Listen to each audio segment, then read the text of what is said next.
today I'm going to be turning Cobblemon into an actual Pokemon experience. And the first mod you'll notice here is Cobblemon size variations, which I recently covered in my previous video. I'm not going to go into great depths, I'm just going to give a quick overview of what these mods are, what they add, and why I think they'll be great in this pack. So for example, I have some Abras. This is a tiny Abra. Yeah, it's pretty small.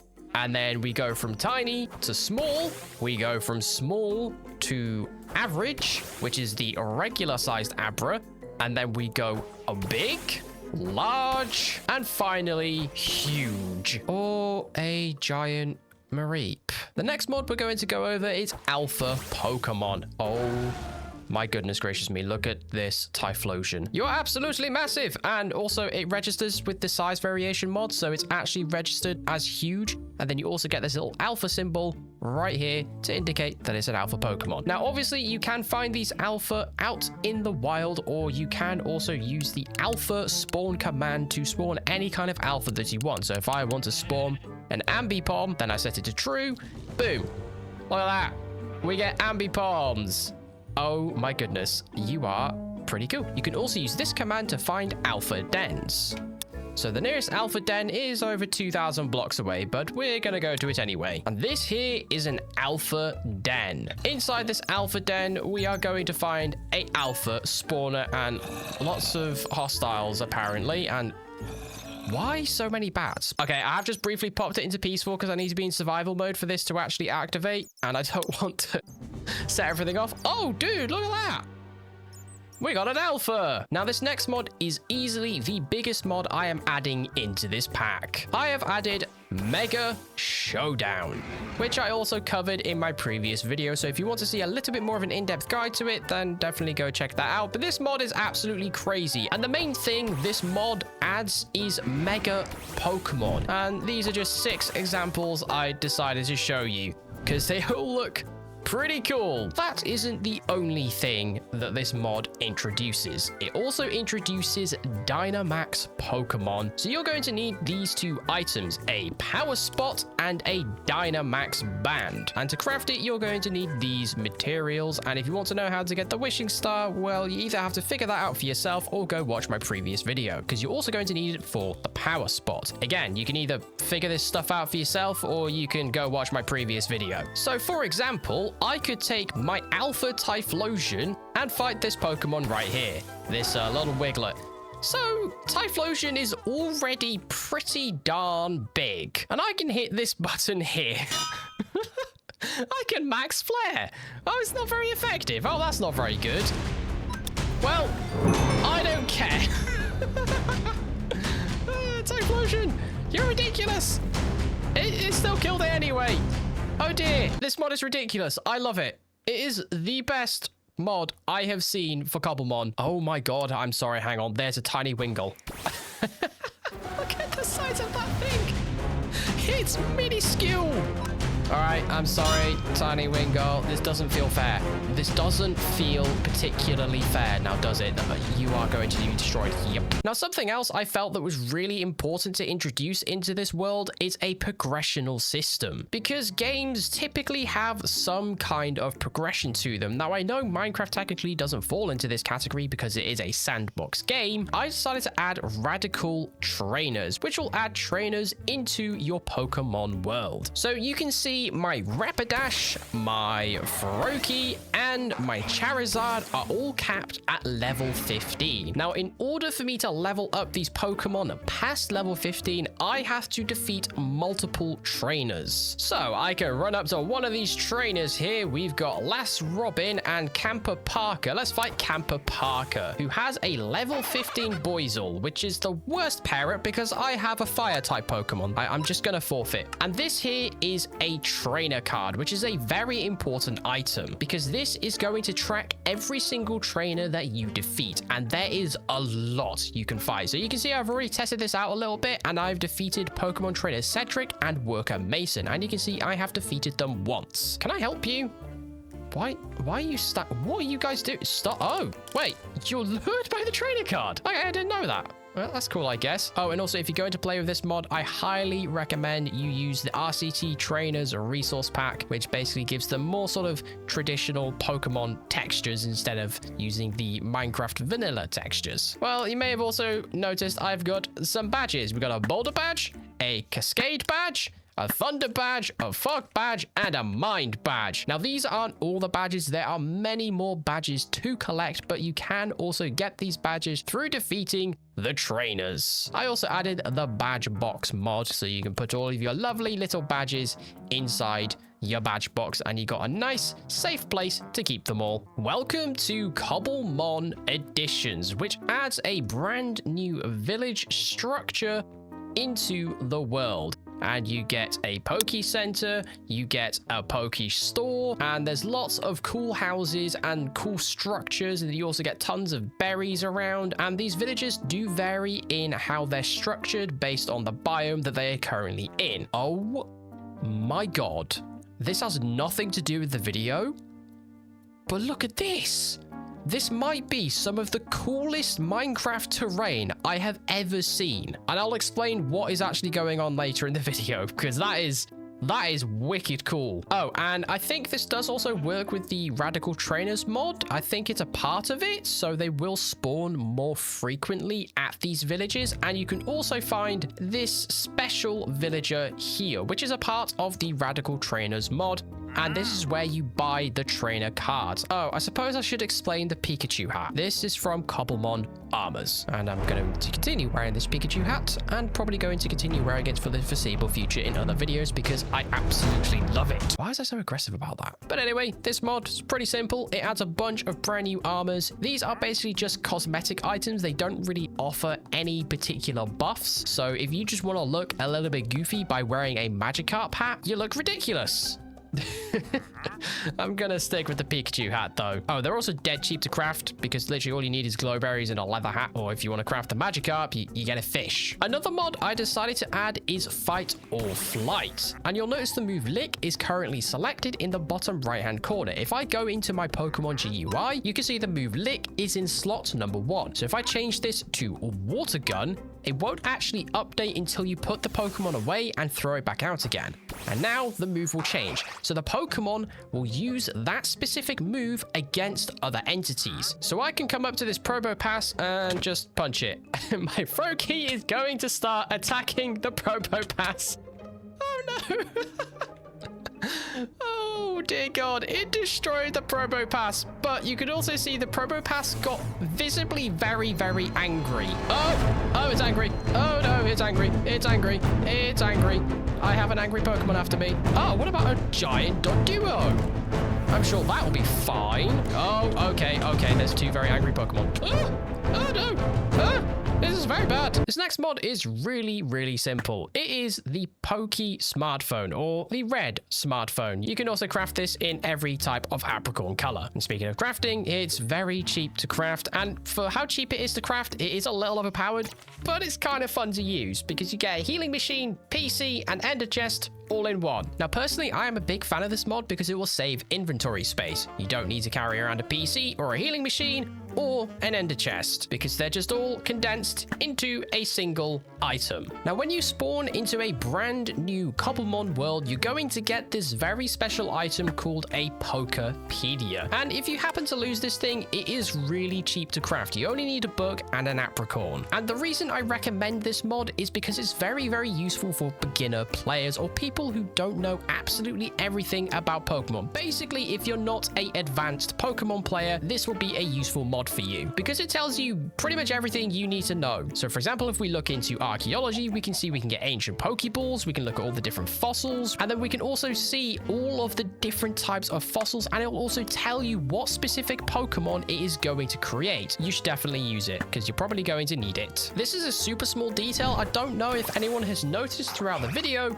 but my color beam is a different color. It's blue. This mod is just called Change Recall-Beam Colors. which is pretty much all it does. You can change it to whatever color you like. So if we just go into the mods here, we can go into Recall-Beams, and then we can change it to whatever color we want. For some reason, mine here has defaulted to white, even though I changed it to blue, but you basically just find the color code that you want to change the color of your beam to, and then you can have your very own custom colored beam. Now, unfortunately, this isn't something I can really showcase unless a shiny actually spawns. But if I spawn a shiny Eevee here, when a shiny spawns in your world, you will actually get a spawn notification pop up in your chat. And it will also give you specific coordinates as to where the Pokemon has spawned. And this will also apply to legendary Pokemon. Now, moments earlier, you might have noticed something pop up in the chat, which I just may or may not have slightly forgotten to cover. This is the Mass Outbreak mod taken from Pokemon Legends Arceus. And as you can see, we had a mass outbreak of a Diglett, Probopass, and another Diglett. This will randomly happen in your world, and you'll get these little particle portal things that pop up, and in the nearby area you will see a lot of these Pokemon. So you can see we've got 3 Probopasses, we've got a bunch of Digletts around. Again, it's a very simple mod, but I think it just adds a little bit more into your Cobblemon world. And would you look at that?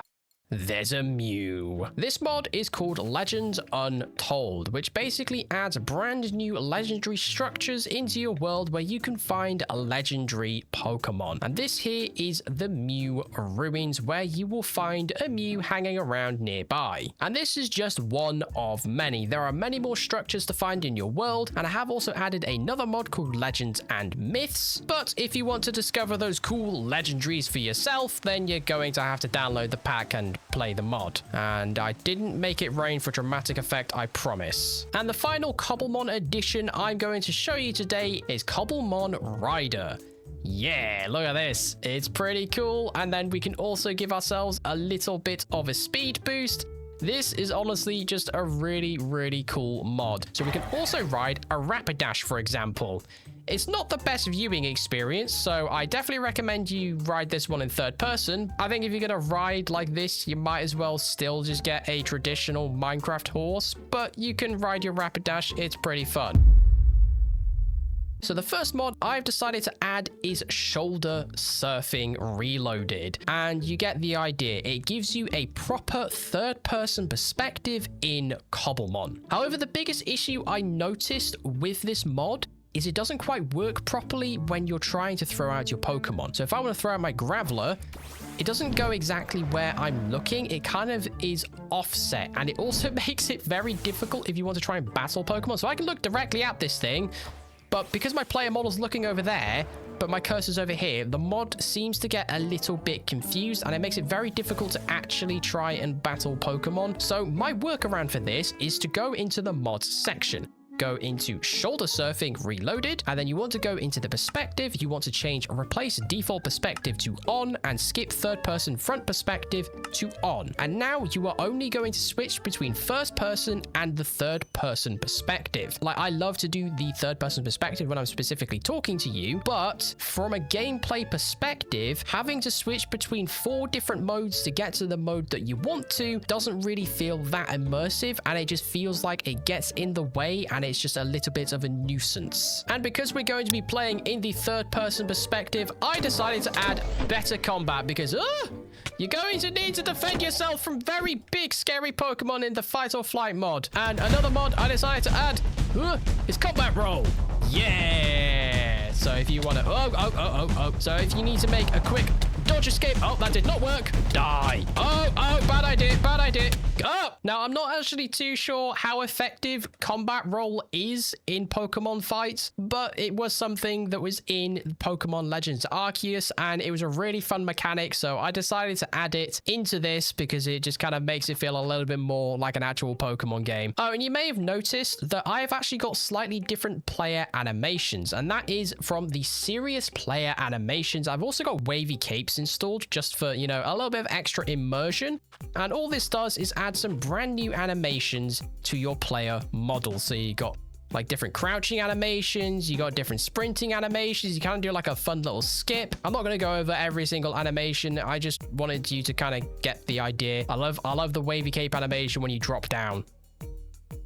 Oh, that's really cool. The way it rolls. It's such a simple mod, but it's so satisfying. I also decided to add inventory move because it just adds a lot of fluidity into your Cobblemon experience. So if you're just walking around here, we can go into our inventory and continue walking around, grab my red smartphone. I can then open my red smartphone and I can still walk around. I can then open my PC and I can still walk around. So I can swap my Pokemon around while I'm on the move, which is really, really cool. And then another mod that I've decided to add is the Traveler's Backpack mod. If you need to like just swap your Pokeballs out or swap some items around while you're moving, you can do that. And you can also wear the backpacks, which look pretty cool. Just maybe take your cape off because they kind of clip through one another. Now, being in the third person perspective, there is a little bit of a challenge, which is grass. Grass is generally a very annoying thing to deal with in the third person perspective. I've decided to add a mod called Cut Through, which basically just allows you to cut through the grass instead of actually breaking it or it preventing you from even hitting the entity. I guess the best way to showcase this is with tall grass. We literally just cut straight through it. So we can just cut straight through it and hit the entity with absolutely zero issues.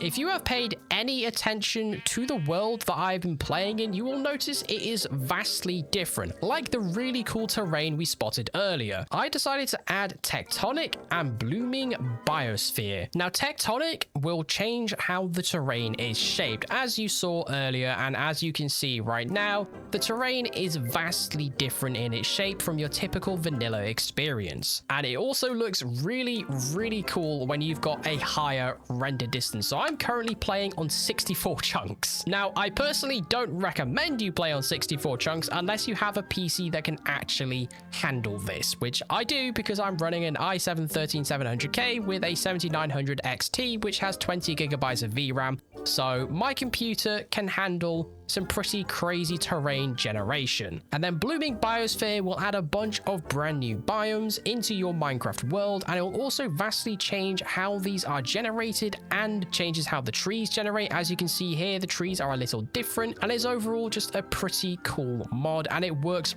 really, really well with Tectonic, which is why I decided to add both of these mods together. Now, given the scale of the world and the world generation, I also decided to add a couple of extra little mods to help you find structures and different biomes. That is the Nature's Compass and the Explorer's Compass. Now, the Nature's Compass will allow you to find any biome in your world. You simply just search it up. Let's say we want to find an ice spikes, and now we know an ice spikes is within 5,740 blocks. What about if we want to find a structure? Well, we use the Explorer's Compass. Now we can find the new Alpha Den, we can find an archaeology site, we can also find the legendary sites. So this is a little bit overpowered. So if I want to find a Mew Ruins, I can hit the search button. I now know where a Mew Ruins is. The world is pretty vast, and the chances of you happening to just come across every type of legendary structure is probably going to be quite a difficult thing to do. If the structure is over 8,000 blocks away and you don't have an Elytra, it's already going to be pretty challenging to get there without potentially dying. And the first thing we're going to do is add shaders. And I'm adding specifically the shader called Iteration T. And as you can see, I did try a few different shaders, but I found this shader works best in the third person perspective. Now, obviously you can tweak things to how you like. I still think this is probably a little bit too bright for my personal liking, especially on these rock faces here, but it does look pretty nice. But the only downside to this mod, if you didn't notice, I was actually using a mod called Better Clouds, which changes the clouds in Minecraft. This completely overwrites that mod. So if you're going to play with shaders, do bear that in mind. It will overwrite the cloud mod, but I don't really mind because this is beautiful. Like, this is genuinely so cool. Like, look at that. Now, another reason I decided to use this mod is because of dynamic lighting. Voila, look at this. This is pretty darn cool. Now, this is pushing my computer to its limits because I'm currently getting about 49 to 50 frames per second. Oh no, maybe closer to 40. This does push my computer a little. It's kind of worth it because it's really, really cool. And look at this auto exposure. Look at that. I zoom in on the torch. Dude, the auto exposure in this shader is the best I've seen from any shader. And that's why I ultimately decided to use this shader. However, if you want to use a slightly less resource intensive shader, then I do recommend complementary unbound, because currently I'm now getting 73 to 60 FPS. And then if I pull out my torch, it still works relatively okay, but it's not quite as consistent. However, one of the other benefits with complementary unbound is you do get the better clouds back, and you're not always going to be holding a torch, but yeah, you can see there's a couple of issues. Do bear in mind, I am playing on 64 chunks. If I lowered this to 32, performance is going to be a lot better, which I'm going to do right now just to see what the performance difference is. So we're just going to set this to 32 chunks, and we're going to see what my frame rate is like. We're going to place down a torch, and yeah, I'm back up to like 60 FPS consistently. Maybe just don't play at 64 chunks like I was, but you get the idea. This is a really cool shader. I'm a big fan of this shader, man, and it just works so well in the third person perspective. My biggest complaint is just that it's a little bit bright during the day.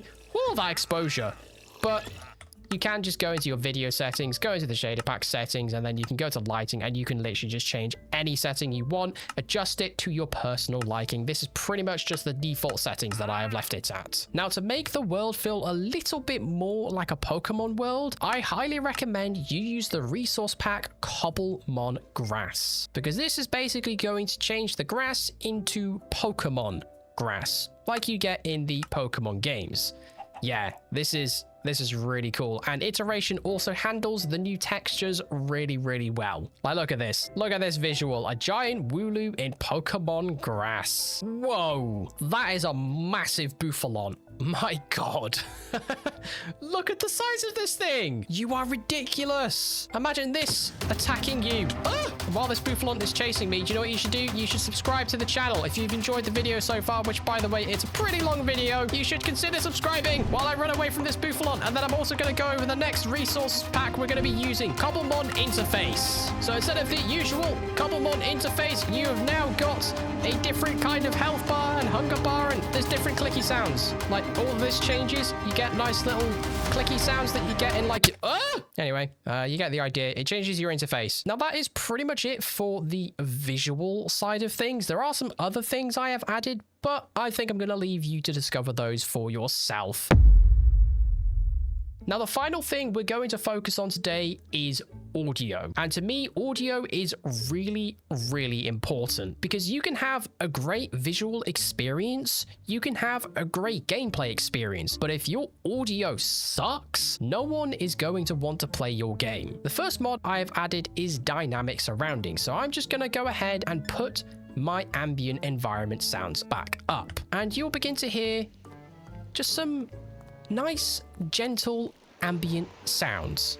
So at the moment, we're getting some like seagull sounds, which kind of makes sense in this area because you get Wingulls everywhere. So you can kind of imagine and pretend that it's the Wingulls making the sound. And then you also get waves crashing against the shore. And now that we're in a different biome, it's going to transition from the wave sounds and the shores crashing to birds chirping. And the dynamic sounds also makes caving a little bit scarier, because you get sound reverberations and they're pretty crazy. Dude, the spider eyes, that is horrifying. That is legitimately terrifying. My god. I don't want to spend any more time here, because the shader and the dynamic sounds makes things a little bit scarier. Now, the final thing I've decided to add, which I think ties this entire experience together, is Jaws Cobblemon Music Pack, which utilizes the reactive music mod. So the first thing you need to do is make sure that you actually enable the correct song pack. If you use the Adventure Redefined, this is just the standard song pack that comes with this mod. We want to be using Jaws Cobblemon Music Pack, which adds 49 Pokemon tracks into Minecraft. Oh, yes. This is really cool. Dude, this is awesome. And it will also change the music based on the biome you're in. This just really makes it feel like you're playing a Pokemon game. Man, this is wicked. Like, I love this. And the best thing about this is you can use pretty much most Nintendo music on YouTube in videos without any issues. This mod shouldn't be too much of a problem. It just really makes it feel like I'm playing a Pokemon game. Like, oh, I've got some Pokemon music going. I've got some ambient sounds. I can collect my apricorns in third person. I've got some advancement plaques going. I've got beautiful shaders. This is honestly probably one of the best experiences or packs I have created. Look at that. We've had a change in music. It's really, really cool. It transitions so well. It just feels like a genuine Pokemon game. Well, I'm so pleased with this turnout. This is really, really cool. Do you know, I kind of want to see, just before we end out the video here, I'm just going to get some obsidian. Oh, yeah, we are in the nether. Dude, this shader looks awesome in the nether. Oh, yeah, and the music has changed. Dude, this is awesome. This is genuinely awesome. This is what Cobblemon should be. This is really, really cool. If you want to see me play this pack in a little series, then let me know in the comments down below. I think it would be really, really cool to kind of play through this. Oh, an outbreak of a Swinub. See what I mean? Some cool stuff happens. Look at that. That is so cool. Dude, I need to stop. I need to stop. I've been recording for an hour and 25 minutes. I need to stop.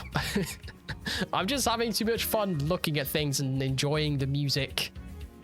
Yeah, this would be a really fun series to create. So let me know in the comments if you'd like to see me play this as an actual like little mini series or something. Have like a fun little goal in this world. If you did enjoy the video, then don't forget to hit that subscribe button and don't forget to like the video. It would be greatly appreciated. And if you have any recommendations for improvements on what I could do to make things even more immersive and even better, then let me know in the comments down below.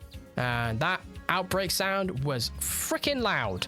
Highly recommend you maybe try and turn that down. But we got a mass outbreak of a ghastly Haunter and a Haunter. Oh boy. My favorite Pokemon came to greet me at the very end. How majestic is that? Thank you so much for watching. I'll catch you all in the next one. Bye. Oh, wait. I can't go in third person. No!